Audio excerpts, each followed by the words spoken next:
Alright everyone, Tuesday's video, I hope you're all well. I'm back in Melbourne, we're back with a wonderful green screen. And yeah, we've had a couple of days off, but we're ready to talk about Celtic again. We're only just a few days, several days away from our big return.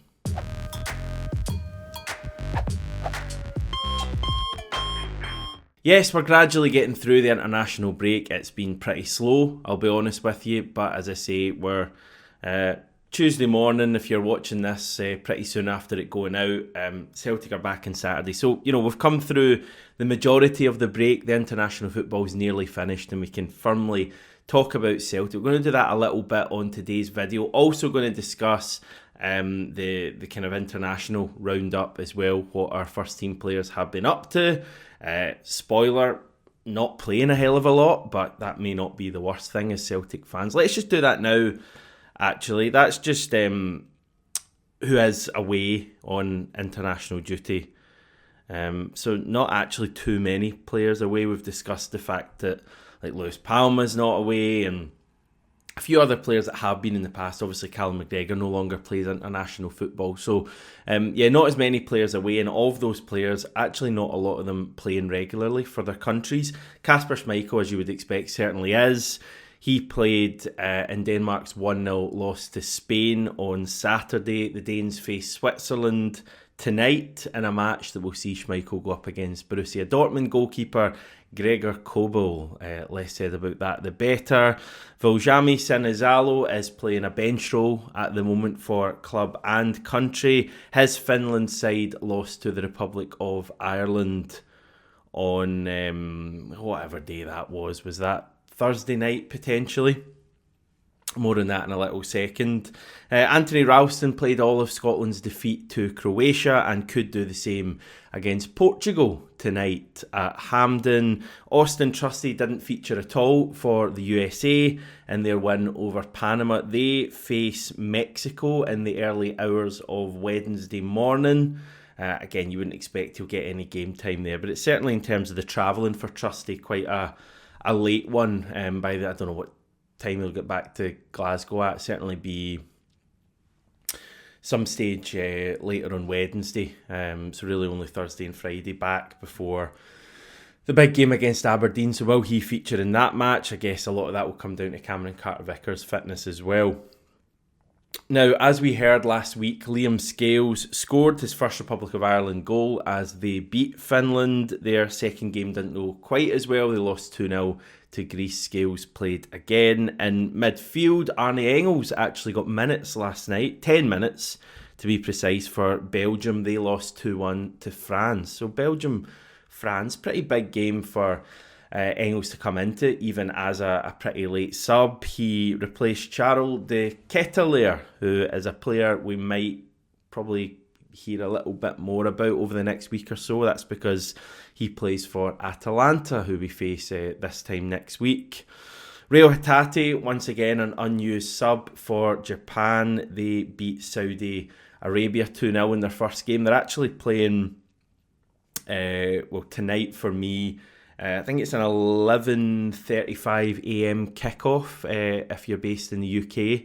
They're playing Australia as well in Japan, Saitama, I want to say. So whether Hatate will feature in that game, we'll have to wait and see. Obviously, Daizen Maeda there as well.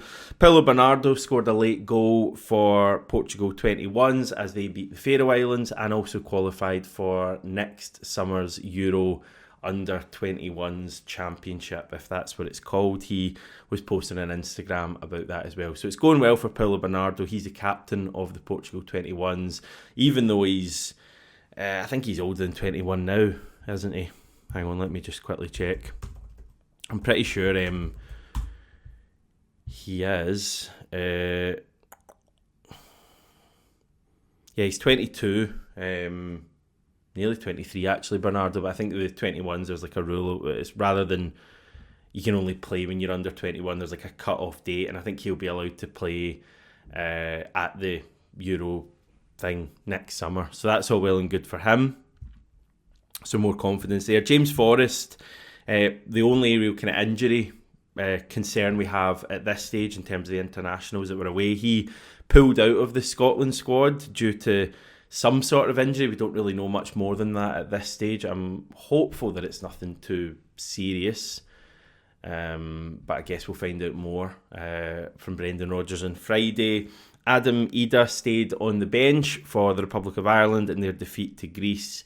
He got the last 10 minutes in their first match, the one they won against Finland. So again, not a great amount of game time for him. Daisen Maeda got half an hour in that Japan-Saudi Arabia match. Again, we'll wait and see later today whether he features against the Socceroos. So, yep, so far, a lot is sitting out for our players, just like the last international break.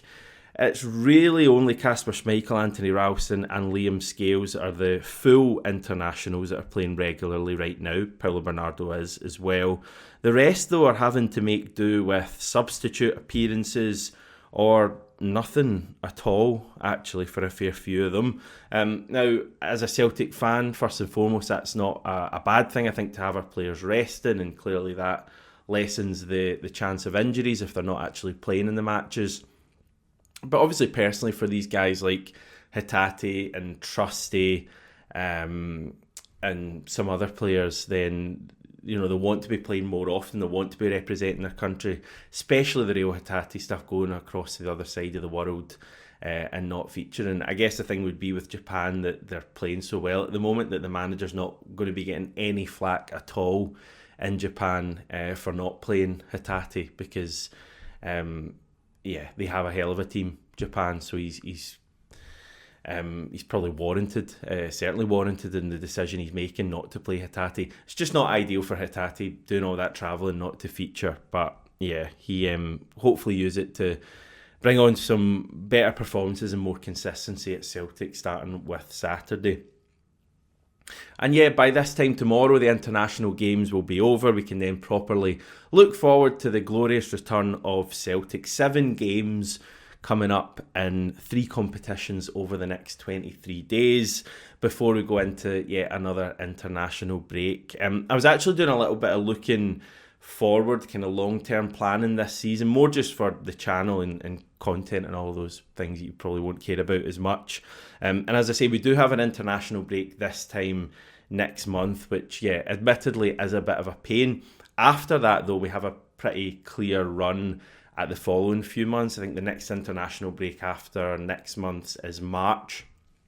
So you're basically going to have the second half of November, December, January, February, and a bit of March.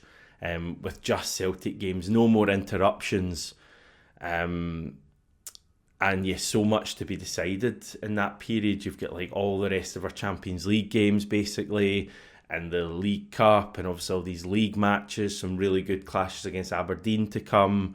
I think 3 evening matches coming up against Aberdeen, derbies obviously, and the Scottish Cup kicking off as well.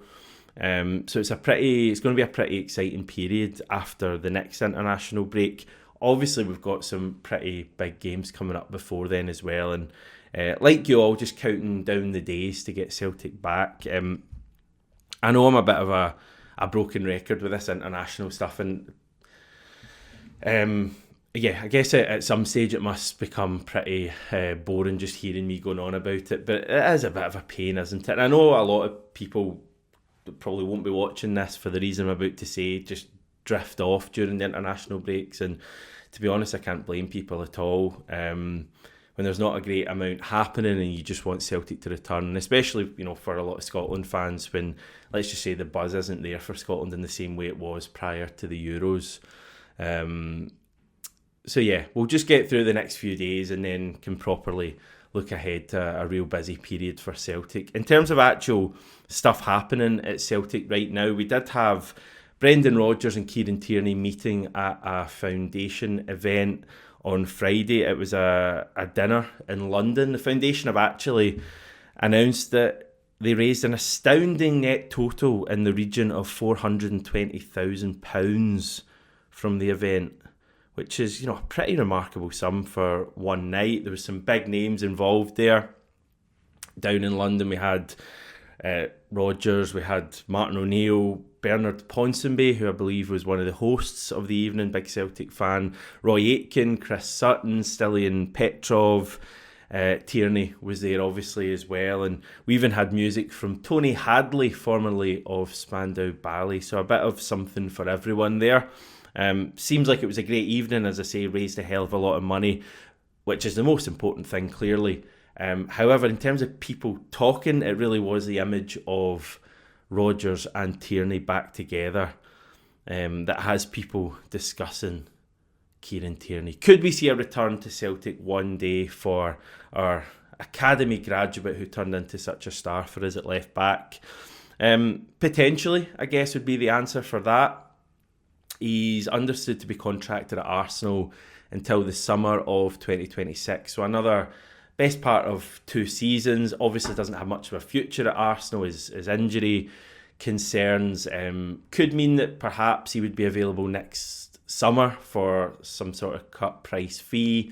I guess those injury concerns themselves might be what are putting a lot of Celtic fans off the idea of Tierney returning, which I think is, like a fair point. He has missed a lot of football since leaving us, and there's loads of arguments about whether he played too much at Celtic and that's the reason why he's getting all these injuries. And again, if you're honest, there may well be something in that. So yeah, would you want Kieran Tierney to come back? I guess you would look at our current left-back situation, and the 2 left-backs we have at the moment are both basically out of contract next summer, obviously in different ways. Valle only on loan, not got an option to buy.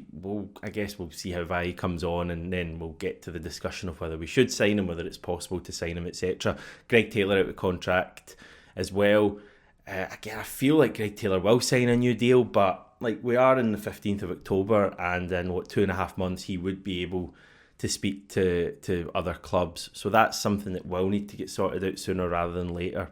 But there is a route there potentially for Kieran Tierney to come back. And I do think that Brendan Rodgers being our manager increases the chances of that happening, just because they've worked together previously. And while Rodgers isn't exactly sentimental, I don't think, other than when he plays his son. That actually happened. I would say that they have a relationship, those two, and clearly think a lot of each other. Tierney's spoken very positively about Rodgers, and likewise with Rodgers and Tierney. So there'd be complications over whether a deal could be done. As I say, I would need to look into his injury situation more closely, I think, and see how many games he's actually missed. But I would be lying, and maybe this makes me a sentimental young man or an old man. But when I saw that image, I'd be lying if I said it didn't evoke some sort of feeling inside me. Kieran Tierney back at Celtic. I suspect some of you might be a little bit more cynical, but I don't know. It's one that we're going to keep hearing about every transfer window. I think certainly next summer it will be a bit of a talking point. Yeah, that's kind of where we're at with international breaks, everyone. Apologies for this. I'll try and take it up with FIFA. Elsewhere, and this really is a huge story, Kyogo decided to spend a few days on the island of Iona in the Inner Hebrides. A few Rangers EBT stars had been there, hadn't they? I own a lot of money. Like that one. I was off the cuff as well, everyone. God, I'm back. Right, elsewhere we have, again, huge story. Celtic becoming an elite Adidas team from next season. Huge news. This has been reported by the legends, kit legends at Footy Headlines, who are almost always very reliable with kit-related matters, and they say that we will become just one of 9 elite Adidas teams, with us being promoted alongside AS Roma. We're currently in category B at the moment. Liverpool and Newcastle United also coming aboard next season to Adidas, so they'll be joining this elite tier, I guess. So I guess your next question would be, what the hell does this actually mean, Hamish? Well, Footy Headlines say we will receive authentic kits, heat, dry technology, and is it trefoil logo on our third kit. Now, this is the classic Adidas logo that you'll know, and it means that we could have that Adidas logo on our third kit, like Real Madrid or Arsenal do this season. Now, that kit has the potential to be an absolute cracker, then I would say. So, interesting. Obviously, we'll have brought so much money in for Adidas, and Adidas will have brought in a hell of a lot of money for us as well. It's been a really good relationship, and to be honest, I know some of the stuff's been a bit hit or miss. Maybe I've not been a huge fan of all the kits. Like last season's home kit wasn't ideal, I think we'll all admit at this stage, although it maybe did grow on me slightly as the season went on. And I think them bringing out 4 kits every season is a little bit of a piss take, if I'm totally honest, but maybe that's more down to the Celtic as well. But generally, I think it's been really good, and I still think these 4 or 5 years on, however long it's been, Celtic and Adidas having a kind of, whatever they call it, a range or whatever, makes more sense than any other kit manufacturer. There's just a really good buzz about it, and I really look forward to seeing the kits we have going forward as an elite Adidas team. Fabulous stuff. Elsewhere, I'm probably going to head off now and edit this video that you're now watching. Maybe watch a bit of Japan-Australia tonight. I fully expect Japan to win that pretty comfortably. Scotland are playing Portugal, I believe. Cristiano Ronaldo was cutting about St Mirren's Stadium yesterday, which was interesting. So, international stuff finishes tonight, and then we can properly get into the domestic chat from tomorrow onwards as we look ahead to a pretty big game against Aberdeen on Saturday. I appreciate you all sticking with the channel over the course of the break, and we'll be back tomorrow.